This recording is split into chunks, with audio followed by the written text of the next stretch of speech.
photographs time and time again. And the thing about personal projects is how you start with an idea, and that project will continue to grow into something and evolve into something that you may have never imagined it would be. And that's happened with me, and it's happened with our 3 panelists. Let me start by introducing to the stage. She is an incredible portrait photographer, photographs children and families, but she's also an incredible photographer in many other areas of photography, like landscape and travel and storytelling. Nikon ambassador Tamara Lackey. Thank you, sir. Jen Rozenbaum, another Nikon ambassador, is a boudoir photographer out of Long Island, New York. We've known each other for several years. She has a great compassion and passion for this business, and we're going to talk about her personal projects. Jen Rozenbaum. Yay! Hi! And last but not least, a beautiful lady that I've known for many, many years, who was a military photographer of the year in combat several times. She has an incredible portrait project that she started working on a few years back. Ladies and gentlemen, Stacy Pearsall, Nikon ambassador. And Charlie, if you want. And Charlie, yes. How could I have left out Charlie? The service dog. So, ooh, you guys all lean out too. I was accused of leaning too far out, but you're leaners too. That's good. We all have a bit of a history together, so I'll give you a little bit of background here that goes well beyond the business relationship and the friendships that we have, because we've discussed a lot of the projects that we've worked on together and ideas that we have, and how you guys have coached me with ideas, and I've tried to throw ideas to you. So how we build these ideas that we have, where my project started in the field of rock and roll and then ended up rolling into a huge project with the Ronald McDonald House, and that's turned into something that's grown into something I never expected.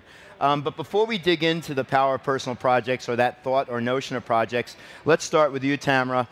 Give everybody a little bit of background on where you're from, how you got started in photography, and some of the things that you may be doing today that we're going to talk about. Sure. I'm Tamara Lackey, and I'm out of Chapel Hill, North Carolina. And I'm a portrait, commercial, and humanitarian photographer.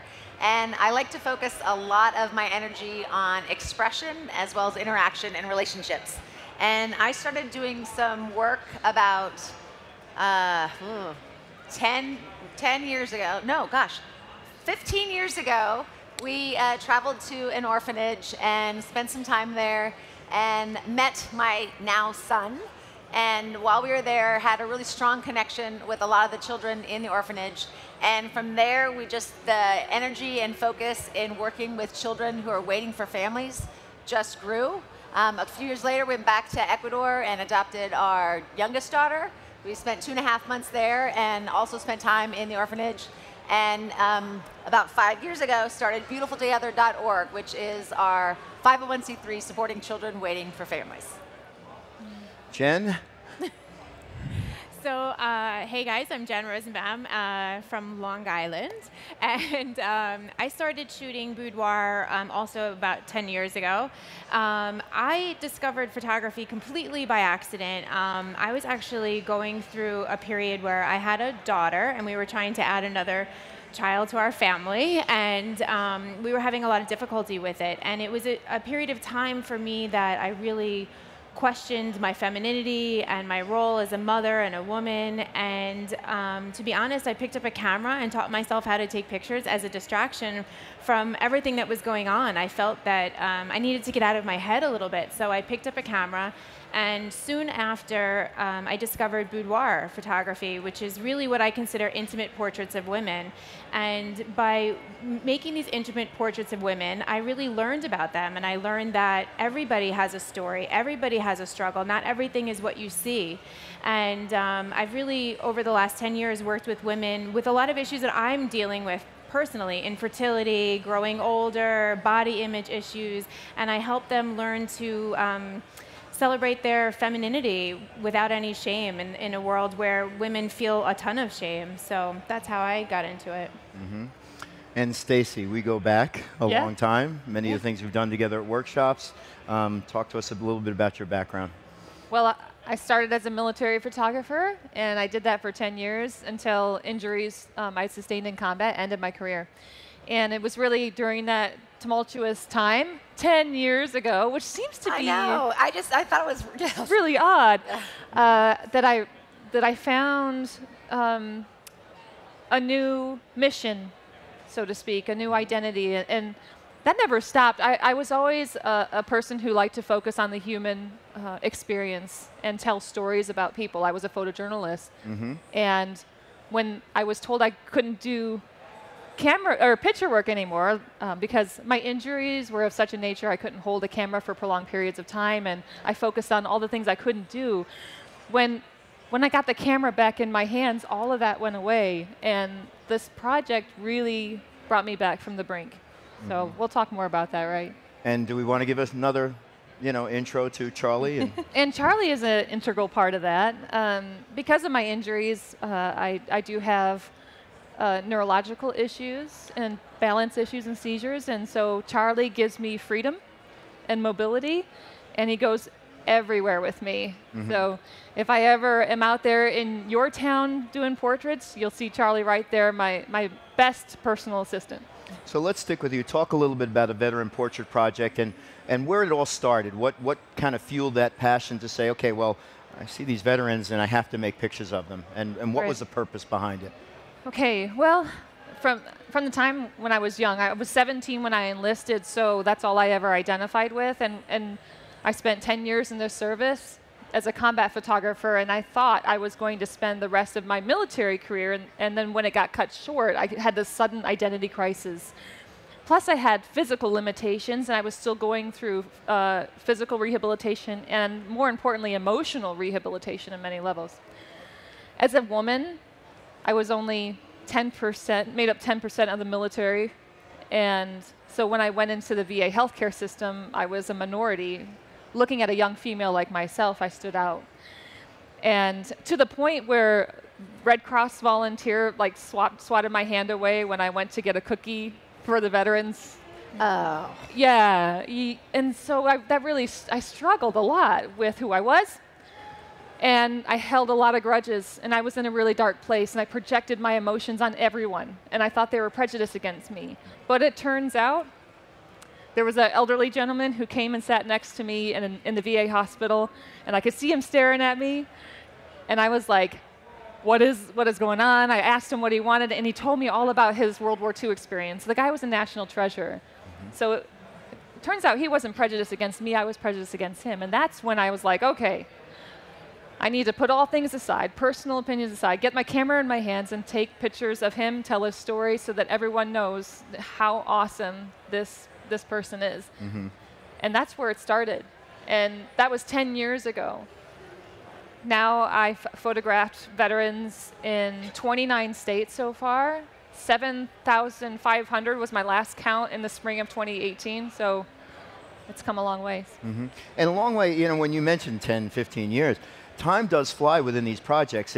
I try to go back and try to understand myself. It's like, when did I start working with drummers? Because I have a special project with drummers, and it was over a decade ago. Yeah. And that time does fly because you lose yourself in time with all of that as it happens. So, Tamara, when I met you, you're well known for obviously your child portrait photography, photographing families, and certainly I've seen your body of work that goes well beyond that. But you locked in on this humanitarian effort with children. Is it the photography that inspired the humanitarian acts that you are a part of and following children around the world, or did that work together? How did you start your efforts? Well, I think initially, there's it's interesting, Stacy mentioned this kind of paradigm shift of realizing kind of the power you do have and how maybe we're having perceptions of other people based on our own experiences that aren't necessarily true if we pull back a little bit more.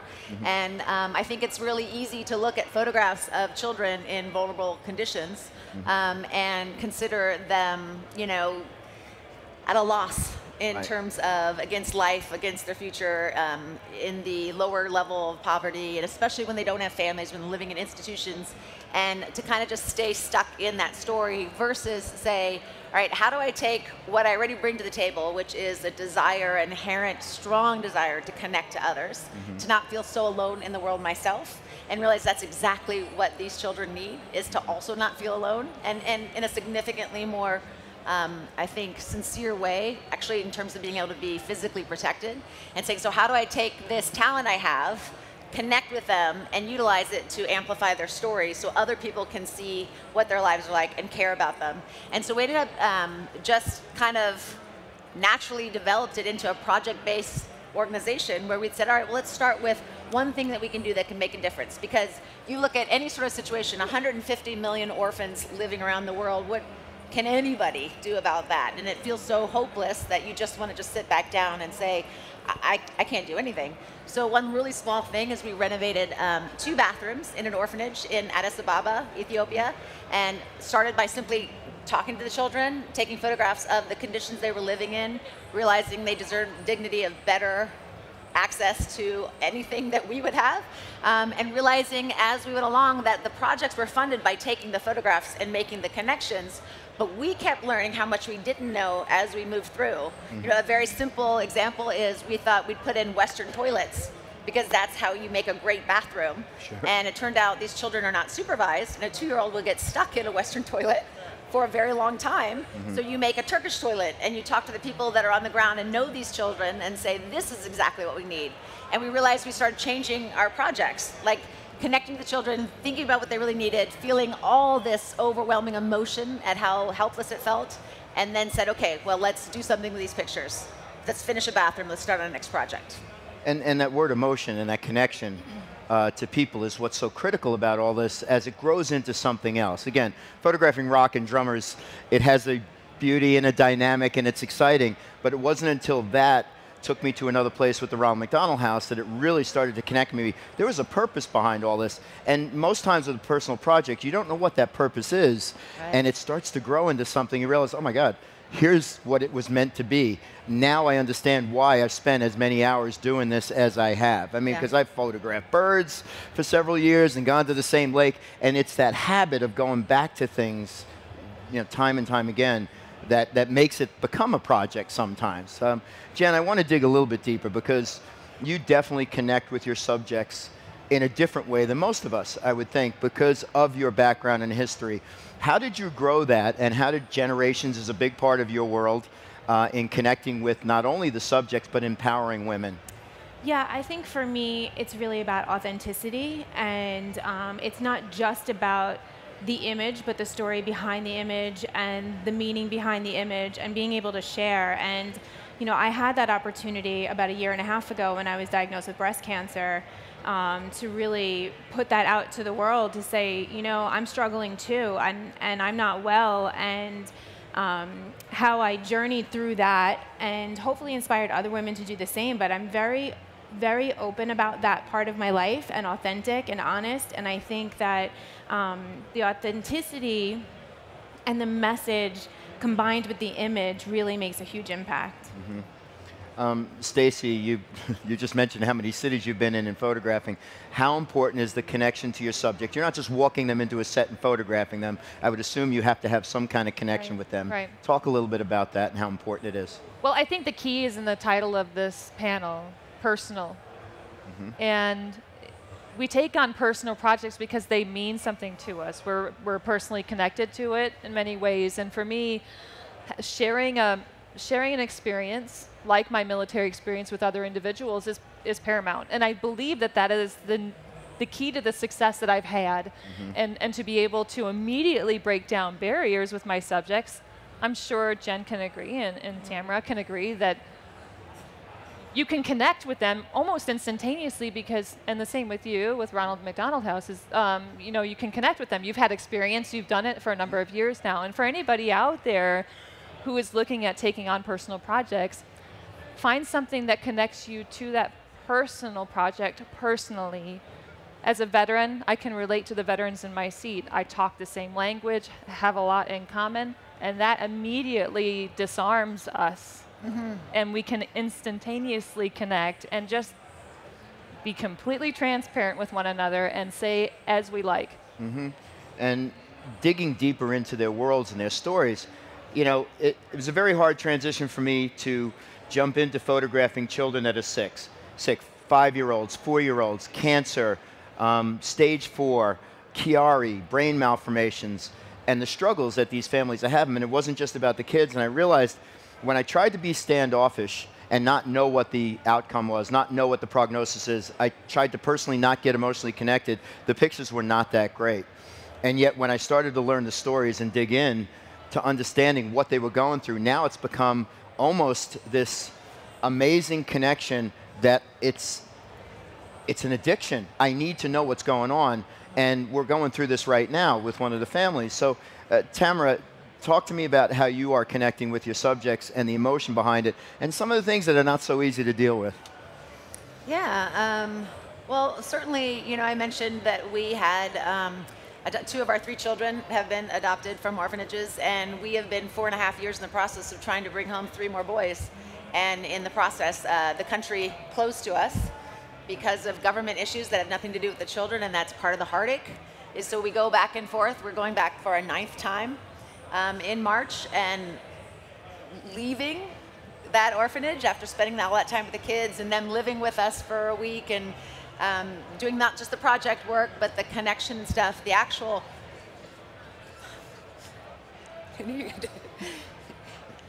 the actual walking away as they call after you is, there's no part of it that is photojournalism. It's just purely personal and one of the more impossible experiences I've had to live through time and time again. Mm-hmm. But obviously it's being there, and the photographs you make create an impact for them to help tell that story. And are they fascinated by that? I mean, it's probably not norm for them. Well, they have all their photo albums. So we, after every trip, put together a photo album, send it back, and the sister who runs the place holds them for them. These little, they've got these little libraries of photo albums. Yeah. And that's so important. We're going to delve into social a little bit later on, but it's so important because in the case of the Ronald McDonald House right now, and I got to send it out to Kendall, who's struggling a little bit, and we love her so much, and she's such a fighter at 15 years old. A lot of the parents utilize social and the social platform to tell us, because they can't make phone calls to everybody. Yeah. So it's a way of keeping the network together, and we're talking to people in Houston, we're talking to people in Virginia, people in Nashville, to help tell that story. And Jen, talk to me a little bit. You are a bit of a powerhouse socially in getting the word out, in not only educating about photography, but educating about the things you've gone through, yet the women that are going through those same things. How important is that to get that message out? It's vital. I mean, there is no separation of photography and women's empowerment and self-love and self-care. It's all together for me. Mm-hmm. So if I want to inspire women to take good care of themselves, to make sure that they check themselves for breast cancer, or to make sure that they are just in general loving themselves and being positive and standing up strong in the world, I have to do it myself. I have to be the leader in that. And for me, the way of doing that is through social media, and primarily Instagram. If anybody wants to check out my Instagram page, I'm very open, very honest. I share many self-portraits that I take. I share portraits of other women that I take, and I talk about the ups and the downs and the struggles. And there's no better way to do it, really, I think, right now than social media. And it's scary for people. People don't want to put themselves out there and say, this is what's happening in my life. This part doesn't scare me. I think that when you have something as serious as cancer or disease, if it doesn't have purpose behind it, then it's just disease. So for me, from the minute I was diagnosed, I said, you know what, I need to make this purposeful, and I already have an audience to do so. It's not a coincidence. I don't believe in coincidences. So what am I going to do with this? What am I going to make out of this? And, I get messages, this is where we really connect. I get messages daily. I was just diagnosed with breast cancer, or I don't know what to do for a friend who had breast cancer. And I love that I've been able to, through my photography and my social media, become that pillar of support for other women that are going through what I went through. Mm-hmm. Yeah, I mean, again, with all of the fodder that's out there in the internet and social and some of the things that just aren't significant in the world, there is a power behind the social to help us spread the message and talk about what we're doing, to hopefully drive other people to do other things locally. I think the thing to me, especially about the social part, is loving that comment that says, and this actually came from a former boss of mine, Ed Fasano, who I love to death too. You've made us go into the Ronald McDonald House in our local area because I saw your pictures. So they don't need to know all the stories. It just drives them to do something else. And I think when you drive people to do other things, you're helping the bigger community at large. Stacy, so let's go a little bit further. So how do you reach out to the veterans? How do you connect with the subjects? Do you call people? Do you cold call? Do you say, hey, I'm coming to a city and come in, this is, I loved it because on the last panel, the conservation panel, it was mentioned that the majority of the time they're out evangelizing and spreading the word and talking, and that is a lot of what I do in reaching other veterans. And a lot, I would say only 10% of what I'm doing for the project is actually behind the camera. A lot of it is engaging with veterans and setting up other shoots, corresponding with potential subjects. And social media is a great tool because you may be a veteran and you've got 5 friends and your 5 friends have 5 other friends, and suddenly all of my RSVPs are sold out within, and I say sold out, it's free. But anyway, all of my RSVPs are completely filled within a 48-hour period. It's fantastic. And I think when you wake up in the morning and you're like so jazzed to go to work, that is when you know this personal project, you've hit the mark. And for me, I could have double bookings all day long and not even bat an eye at it. That's why it's so great. So let's say I've got a few states to go to fulfill this goal of reaching every state, this crazy goal I set. And a lot of it comes down to having the support of others who believe in the project. And if somebody who lives in Kansas says, wow, that's really, really great, I love your passion and drive, what can we do to get you to Kansas? Well, now that you mention it, here's a PDF of exactly what I need in order to make the project happen. And I'm sure, and just as the conservation panel, money doesn't grow on trees and it doesn't just fall into your lap and says, I love your project, here you go. No, it really takes an army and a village. And if you do it right and you're doing it for the right reasons, that will come in time and with the support of others. I think you bring up a very important word. It's setting goals, the goals. Tamara, talk a little bit about how as your projects move on. I want to make a statement too. We're talking about some very personal, emotional things. Personal projects don't have to be about breast cancer or veterans or sick children. Personal projects can be anything that you love in photography that you want to keep going back and doing, and all of a sudden it becomes this transparent part of your world that you just happen to be there and you're shooting pictures. But I get the goal setting part, because as things start to formulate, the light bulbs start to go on. Oh, this is what I need to do next. Like that little sheet you have. How do I get drummers to come to my project? I got to let them know what I'm doing, especially in a performance world where they're so afraid to just go out there and work with a photographer. I got to set down the rules. I got to tell them what the expectations are. I got to tell them how I'm using the photos, how I'm not looking to embarrass them. I'm looking to promote them. And that's grown into something that's going to bring some money towards the Ronald McDonald House. We'll get into that a little bit. But talk about setting goals for yourself and what you're doing. And moving forward. You have Beautiful Together, right, as one of your charities. And talk a little bit about that, too. I'd love to, but before we do, can you let people know how to find out your work with Ronald McDonald House, because it's so stunning? My Instagram page at Corrado Photography is probably the best place, and Facebook is a place to go. But I think it's funny because I talk about this a lot when people come to me, you should do a book, you should do this, you do this with it. But that part's not important to me. What's important to me is making these people smile. That's the project. Spending 15 minutes to 2 hours with them and breaking them away from, where do I get my medicine? Where's the next funding coming from? Can we do something special? Like just recently having this shoot of, which this is how it grows. Just making these happy pictures of the children and having a good time, wrestling on the floor and taking pictures. And then 2 beautiful teenagers. Imagine, you ladies can associate with this. You're 21 years old and you have to shave your head for another surgery. Multiple surgeries within a month of when you're being there. And how does that affect you as a woman? To lose this, to lose the hair? It's a vanity thing. And these kids go through this all the time. So as this project has evolved just recently, weeks ago, it's all about the beauty of the eyes and the face, and it has nothing to do with hair. Right. And we started off something called a wig party, where we brought these beautiful, colorful wigs. And the second time we went back, another shoot, we actually threw the wigs away and just made them up and made them look as beautiful as we can to show them what true beauty was all about. Yeah. And those Stunning. pictures were gorgeous, by the way. Yeah. But let's get back to you. Thank you for that, but Yeah. let's get back to you. It's gorgeous stuff. What was the question? Talk about goal setting and what your yeah. goals are and how you achieve those goals. Yeah, so basically what we try to do at beautifultogether.org, which is our website where we have all our projects and funds, we try to have at least one project going at a time, sometimes more than that. And we find our projects through a combination of being on the ground and saying, hey, why can't these kids play outside in this inner city orphanage? Oh, it's because the ball goes into the street and it's too dangerous. Well, can we build them an area where they can play?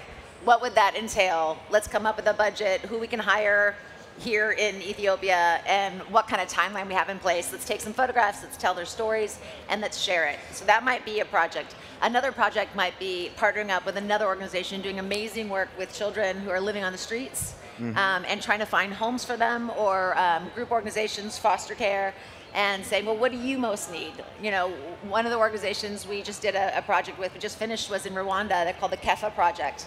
And they work with, they have an academy for homeless youth where they teach them through soccer to be able to get their education, but also have a community and a connection. But they have ways to catch up with education. So we partnered with them to build a library, which we just completed very recently. And if you go to our website, beautifultogether.org, you can see that. But we just finished that library, and it's a library and a computer lab, and they also just opened it to all the children in the community to come in to use the library as well. So it's just self-sustaining in many ways for the whole community. So that would be an example of a project we just finished. And recently just launched a new one, Dinner for 40 at the Joy Home for Children in India. So just sometimes it's a matter of saying, there's a need. How do we just find a way for people to connect with it?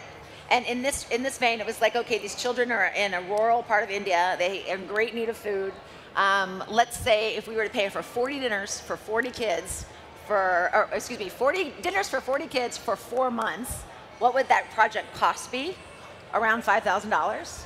Right. Okay, let's build something around this. And that might be an example of our goals. So we want to have at least, we're probably at the pace of completing 3 projects a year, as well as the funds that we have going on to help with just help educating children who age out of foster care. One thing that people don't necessarily know is when children age out of foster care or orphanages, they can be 15. You know, imagine being in the streets at 15, trying to figure out how to work, how to live. You know, some people say, well, you made it through, you're grown now. I'm like, right. Do you guys know 15-year-olds? That's 16-year-olds, et cetera. So finding ways to help them after they age out as well. Right. Stacy, you said something interesting, and Jen, I want you to address this because you mentioned before, like maybe it's 10% about shooting and everything else is helping get that message out. What is the percentage for you? Is like how much shooting compared to, I know you have online education, you certainly have your Instagram account to help tell the stories. A lot of it goes just beyond the photography, so if somebody's getting into a personal project, what are they in for? It's not just shooting pictures, right? No, it's not. It's, you know, right now my personal project is really working on photographing women that have, I call it sort of unconventionally beautiful or beautifully unconventional, things that they think make them different or maybe not as attractive is actually exactly what makes them so appealing. So patients who have had mastectomies or have other scars in other places from other types of cancer or skin conditions like vitiligo or, you know, just something unique and individual that we all look at and go, wow, you're amazing, look how strong you are, and they feel insecure about it. So for me, I call it photography. Yeah, you know, what I do is not, I am not a therapist, but I am. You know, it's an art therapy, and it's therapeutic not just for them, but for me also. So that part of it is really important for us to communicate and have time together. And I'll tell you a really fast story. When I was going through treatment for breast cancer through chemotherapy, I actually took time to shoot another breast cancer survivor who had gone flat. She couldn't have reconstruction after breast cancer. And she was so amazing. I mean, just to be in her presence during that time for me was so powerful.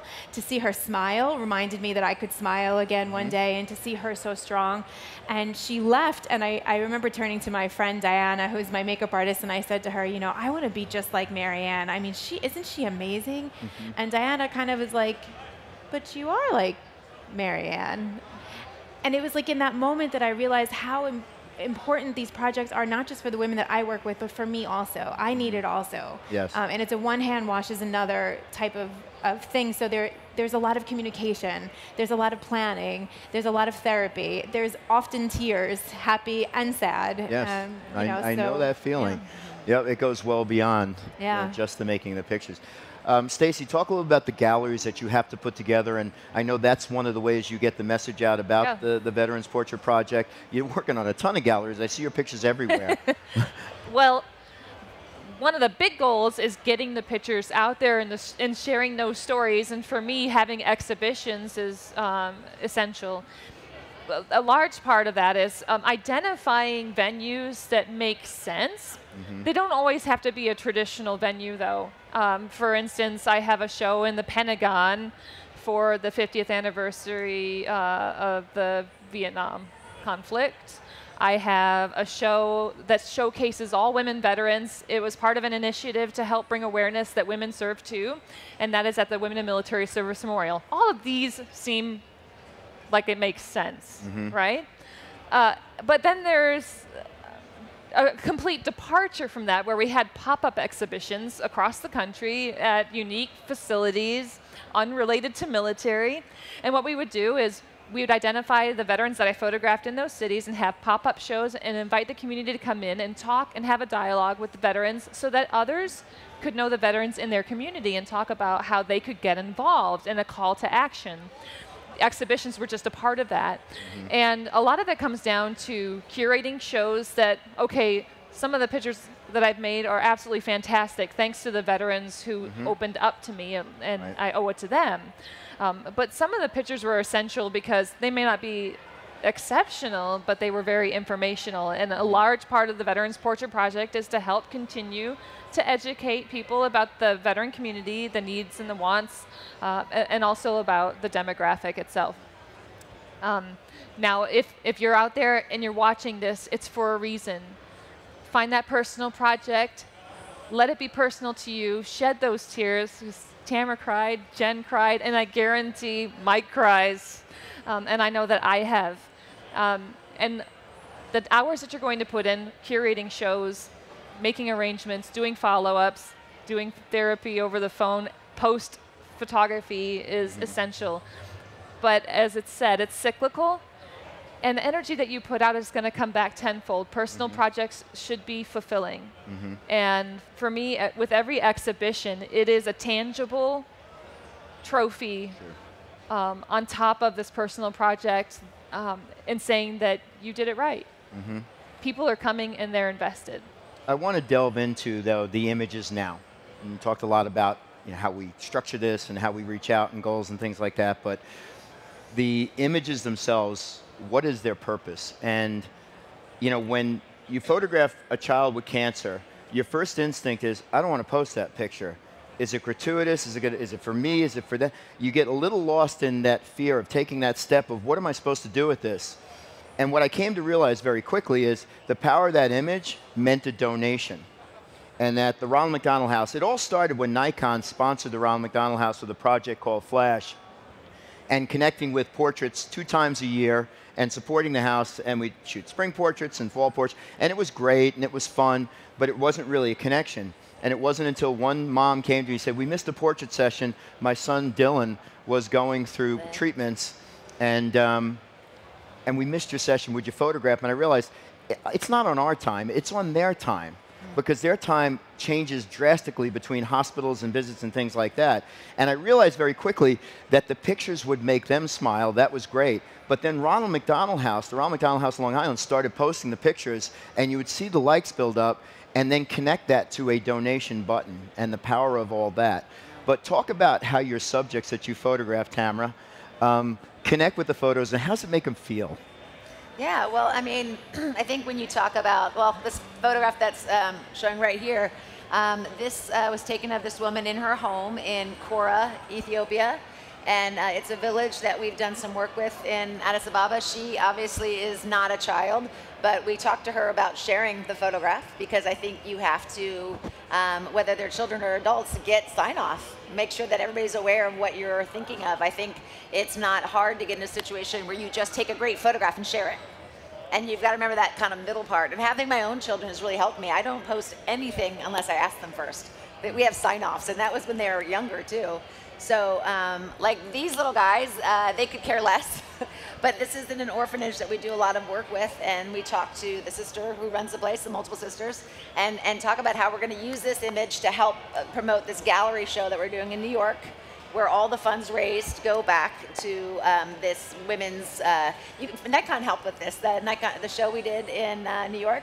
Right. All the funds went back to this orphan care prevention center that we were doing. This exact photograph was one of the gallery pieces, and showed the image and said, "Do you mind if we use this? It's going to be a very large metal print."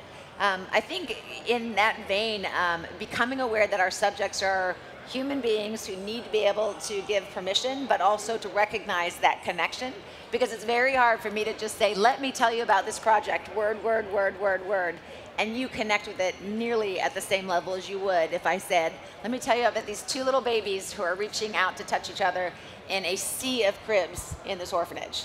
Like the power of human connection and how at the very youngest stages we need each other. And that never, never changes. So to grow up today as a child, never having a mother or father, and potentially, statistically, never will for the rest of your life, what if we tried to do something about it today for them? And this is their photograph. So Jen, the personal relationships with you have subjects that you photograph, and obviously you're not sharing all those pictures, right? No. But talk about the emotion beyond it, and what's their reaction when they see these beautiful pictures that you make of them? How does that change them? Yeah, for me, it's all about health in a way, and I don't just mean physical health, I mean mental health, and again, self-love, and showing women that they are beautiful and that they are worthy of love from themselves and from others, and that even though they're flawed, we're all flawed, and that if I can do that, if I can show that to a woman, it gives her an opportunity to change the world, because then she stands up and she says, you know what? I'm going to go after a new job that I didn't think I was good enough for. That's or I'm going to amazing. dump my stupid boyfriend that doesn't treat me nicely. Or I'm going to, whatever it might be, they start going after their dreams and their goals because they feel like, wait a minute, I'm worthy and I can do this. And then, it changes the world. So for me, it might just be 1/25th of a second, but really it reverberates through a lot of time, a lot of time. Stacy, with these veterans you photograph, are there any long-term relationships that have grown for this? Talk about how you connect with them, maybe for the long term. You already mentioned how one person talks to the next, talks to the next. That's Right. the way it works. It grows, it becomes viral, right? But some of the deeper relationships that you may have, friends you may have made, family, if you will, because this really is about family. And to Tamara's point before, too, none of the pictures get posted without typically the permission of the parents. We've even had discussions about, there are stitches across the head. Would you like me to touch those out? And the answer is no. They want to tell that story. Yeah. We want to take the wigs off. There's a beautiful little girl you see, Callie, who has a facial disease called faces, where tumors are growing inside, and it's black and blue. And sometimes if you light it the wrong way and it gets rid of some of that, some of her mom's, Amber's friends will write, oh, she looks so much better. You have to kind of be true to life with that. But I think it was very important when you mentioned about the permission in it all. But the pictures you make, I mean, some of them look very simple and happy, but they're burn victims that I've seen you photograph, or people who are not doing well in life. And do you connect with them, and do you keep those relationships going? Well, I try to connect on a personal level with all of my subjects. And typically I've got maybe 10 to 12 minutes to do it, which seems insurmountable, but you'd be surprised what two people can accomplish together if we're both engaged. And to answer your question, it astonishes me because I have an appallingly terrible memory. Terrible. And you could tell me your name, and 5 seconds later, I'll completely have forgotten it. And What's my name? I don't. What'd you say? I know this is Charlie. Remind me. But the thing is, I can go through my archive of images and recall their stories, which is incredible. Like, that's Chip Mary, and he's a World War II, a Korean War, and a Vietnam veteran. Chip Mary was a photographer in Vietnam. Like, I Navy know SEAL, right? all their stories and where I photographed them and where they live now and what they're doing. And I can't even remember my neighbor's name. Like, but this is how much I'm invested emotionally in these. It's absolutely a different type of connection because it's educational to me because I learned so much about the diseases and something I was diagnosed with that many of my subjects have. But yes, it's like the names and Callie and Kaylee and Kendall and so many different people that I'm working with now, but it all of a sudden just comes right out. It's just a part of you, becomes a part of your soul. It is hard. It's very hard sometimes, but I've also had projects that don't connect with emotion. Photographing birds at a lake in Stony Brook, the birds of Stony Brook, and going back time and time again, and it becoming habitual as, hey, I got to be there at a certain time, a certain date. How much of your time is given to what you do? How much do you dig into what you do? Because the Ronald McDonald House, to me, has basically become a huge part of my life. It depends on the project for me. So obviously when we go to Ethiopia, if we're there for 2 weeks, it's the full-time work for 2 weeks. Is 2017, I found myself kind of lost in how much work it was. It became the vast majority of what I was doing. And of course, like all of you, it's not a paid job. It's, for me, it was 100% volunteer. It's every dollar we raise goes right to the projects. And after a while, you find yourself in a deficit, not just of funds, and amount of work you have to do when you're done with that to catch up with your regular jobs, but also emotionally. It can get this emotional deficit that you hit where you realize it's 2 a.m. and I'm not good to anybody. Yeah. Certainly not anybody on this project, myself, or the paid work I've got to do tomorrow. And so when you ask how much time do you spend, it's kind of when those alerts get hit. This year I was a lot healthier about that. We've got two trips coming up in the next 6 months. And so it's a moving goal, but I've gotten a lot smarter at realizing that. We were talking today a little bit at lunch about how if you are underwater, you can't help anybody. You can't save anybody around you. You're too busy just trying to breathe. And so you've got to figure out how to surface, take a breath, give yourself and everybody around you that, and then start seeing how you can help. Where are you going from here, Jen, as we wind this down? For me, my focus this year is really just about reaching as many women as I can that need my help, to lift them up, to feel whole again, and honestly to regain my own health. Because like you say, we're really not good for anybody if we're not. The last year and a half has been extremely difficult for me physically and emotionally, and this year I'm going to do, hopefully for myself, what I do for other women and really embrace myself and my journey and heal from that. Stacy, where are you going from here? What's up next? I'm always looking for new ways to share these stories. And of course, the portraits, I can do those, but I want to actually add another element. So I'm working with PBS to do a new series. We're in pre-production right now. It's called After Action, and we'll be going into full production sometime late summer. Y'all can look out for it in 2020. So we're really looking forward to sharing more veteran stories. And every day on Instagram, y'all, if you follow me on Instagram, prepare for a lot of dog shoots. Charlie is my wonder dog and the focus of my daily. So if you're out there and you're looking for something to get involved in, you could raise a puppy. There's Charlie. Hey. Go to vetdogs.org and raise a puppy for a veteran. Well, listen, being up here with you guys, again, you're friends and family with me, and you have helped me through a lot of tough times trying to get to where I need to go, and we do get lost in this. You had mentioned before that struggle of getting lost, and I can't thank you enough for sharing your stories here, what you're doing, how you're doing it. Again, if you have a love of something, it is the foundation for where a personal project starts. Where it goes, where it ends, sometimes we don't know. But I thank you so much for giving us your time today, and let's just keep it going. All right, thank you, Mike. But now, I guess it's you that are up next, right, Tamara?